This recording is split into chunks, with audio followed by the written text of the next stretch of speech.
Everything can change in an instant, whether or not you're ready. This wasn't the world I wanted, but it was the one I found myself in. This time I'm ready. Because I know war. War never changes.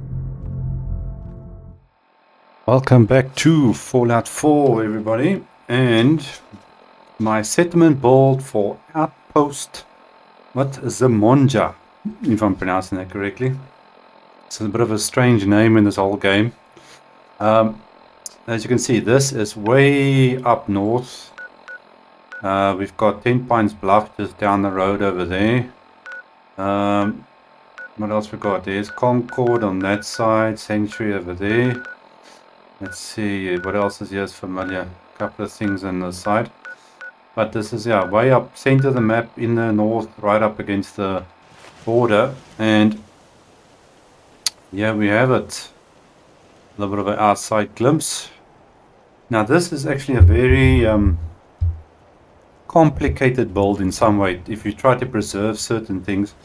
Basically, I wanted to keep this big tower because there's not something you can actually replace.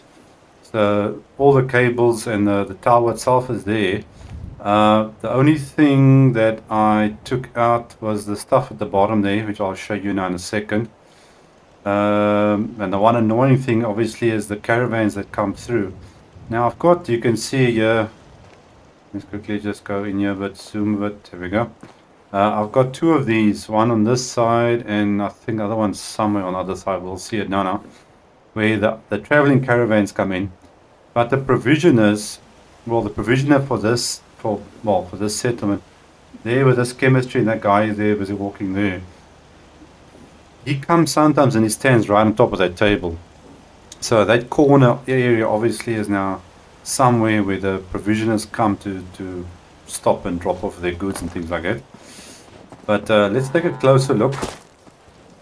Trash can Carla, which goes everywhere. Okay, as I was referring to, we've got some workstations obviously spread out through the settlement for the settlers. There was something built around this building. This is the original building that was still here. Yeah, where the workbench is, there was floors and things here. So I actually took those out and managed to replace the flooring around. Yes, we've got a little passageway that goes around. And this, you see this is I love this brick. You see this cool looking, like a castle brick wall. This is one of the new mods that I'm using. And yeah, there's a plenty, a whole variety of them. I love this look. So I use this for the whole base. It's my floor and my walls on the outside, and it looks fantastic. Let's make our way around, and I utilized basically the whole building area of the. Out here, you got to take things one day at a time. Of this, well, of the settlement. Let's quickly go into our stats.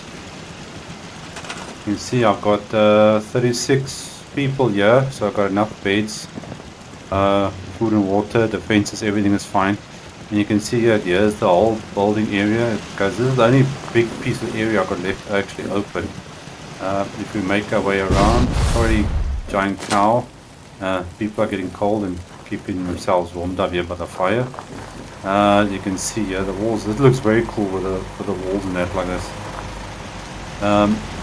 So you've got a little bit of a gap space here because this is now the worst areas that are very skewed to build on. So I left that open, I just cleared it up. As you can see, it goes all the way around. Here's the other trading thing. And this is literally on the corner. I'm going out of my. On the corner of the build area. So this is not a very big area to build in, but you can do quite a lot. And you can see I built up pretty high, so that's decent enough. Okay, attack spawn points. First one, this one right here, because the enemies spawn literally right here. On this little hill is where the first bunch of enemies spawn. So I got my major defenses up over there, obviously. And then the other one, this one I know is for these weapons that are standing up over there. So yeah, use the scaffolding again. The scaffolding and the stuff works the best when it comes to doing this type of thing. So there we got that for the enemy spawn points, which is actually right over here on this little area. This is usually where you would actually spawn in or come in, I think. I'm not mistaken. And the other one is much further away, if I remember correctly. This one is down there, if I'm not mistaken. Maybe that big rocky area is. So we are covered from all sides. So nothing can really get in here. And this settlement gets attacked a lot. We've got another one. This one, these, is actually right here. On this very spot. This is where they come in. You can see I made it little, just corners a little bit there on that corner. But the other annoying part is, you've got this over here. This is actually a raider settlement, which refreshes every now and again. And they've got like 1 or 2 turret weapons here, and you've got maybe anything from 2 to 4 raiders that stay here and that live here. Here's still a stupid searchlight when I took them out last time. Now you see, there's still things here you can help yourself to, and every time you come here this refreshes. So you got a sleeping bag here, so if you're playing survival it's a good place to be. And you got weapons and things you can use, but we can't take these. Yeah, so these guys do come here, and what I find very strange, these are tire tracks or vehicle tracks over here. So I don't know how these are still here after 200 years. But yeah, here you got a whole bunch of raiders here every single time. And they tend to pick a fight with the settlers, so luckily I've got decent defenses up now. So anything that comes close to the settlement from this side is not going to last very long. We've got our Brahmin obviously, which supplies our fertilizer. I see we've actually got 3 of them now. Yeah. A little extra security guard, and yeah, I can't get over this wall. I love the look of this castle wall. So let's make our way inside. With this Brahmin are a pain in the butt. Okay. This is obviously our little shopping area. So we've got our shops. A little bit of seating area over here, so people can come in, any traders or whatnot. There's another workbench. Here we have our water supply, and I think I showed you guys this before, the little water trick. If you don't have earth or dirt to place your water purifiers of these kinds, you place down one of these garden plots and then place that in there, and it counts as a, well, basically a dirt area. Okay, we've got our workbench, the rest of our water, and you can see the flooring here from the barn edition building kit, whatever you want to call it. Here's my fast travel map, so if I travel in here, that's where I'll end up. Okay, we switched off our beacon obviously, and there is our towers, put everything in one piece. Power supply with our terminal that we use. Okay, then we make our way down this way, and I think this stuff is not spread out properly. Yeah, okay, but there is a way to walk in here. Okay, so we got a little bit of a seating area. Okay, you all know these by now. I love using these because it's automatic animation. You don't have to do anything. Settlers will come, they will eat, they will drink, they will sit off and sleep and drawing pictures or whatever the case may be. And bar area, this guy looks like a barman. Crop's been growing pretty A good little bit lately. of extra storage over there. And I got these seats which I put in right in front of the bar counter, so every few seconds or minutes there's settlers coming and changing seats and getting up and things like that. See, this lady just pushes this one out the way. I should actually maybe rotate these chairs. It seems they, I don't know, maybe they just face a certain direction, but no, they all come and then they have something to drink. So it looks like they're ordering something. We got our little lounging area over here with a nice looking carpet. Okay, then we got our gardening area. People come out and have a couple of drinks out here. Do some gardening or take a break while they're doing the gardening. Just added these street lamps here just to light it up a bit.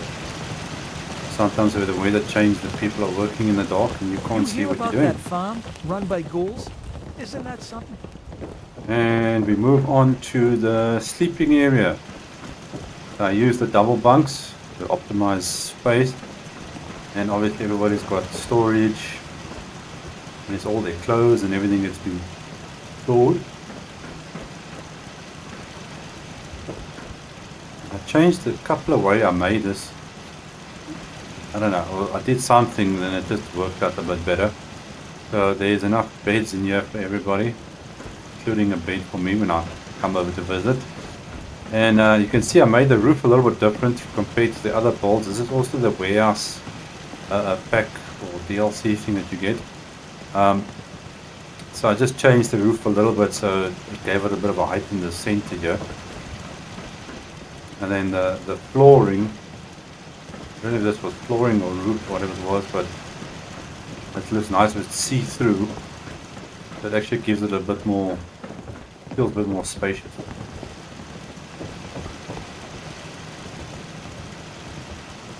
Okay, then we got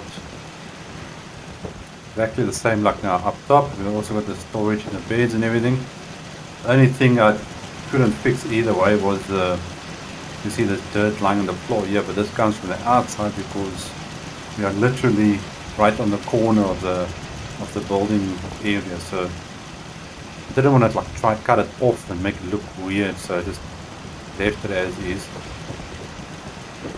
Everybody's got their little things here that go out the doorway, and that's basically most of it. You can see this castle walls flooring thing I've been talking about the whole time. You can see how cool this floor looks like. It gives it a whole other kind of look. So it came out pretty good. Let's see, we did our fences. The farm's not much, but it's something. Make our way up here. And you can see the different roofs, different heights. So I gave this one also the height in the middle to give it like a big wall effect with the glass roof, so you got more light coming through.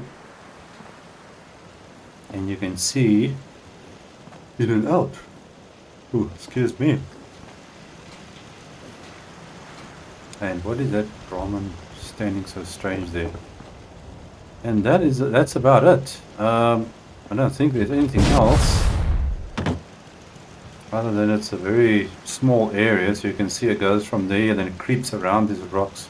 So the big rocks are actually the boundary of your area. So if you quickly just open this up, you can see there. So it goes from that rock, it opens and it zigzags down here, then goes that way.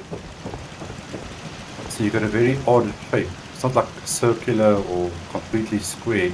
And here that goes straight through underneath me here, and then it goes back again, then it zigzags that way, and then over those rocks and around there. But we utilized it very, very well in this build. I actually really enjoyed this one. Going up to the top. And that's about it, I think. And we've got a nice view. The pity we can't actually go further. I should have made the wall a bit better. I think that's the end of the wall over there. The end of the bridge, yeah. That's where the boundary of the map ends. Where that fence is going over there. And there you can see the Brotherhood, Boston Central, that side. Very, very cool location. Well guys, that is gonna be it. Our settlement build for Outpost Zimonja. Till next time, thanks for joining me and I'll see you guys again. Cheers.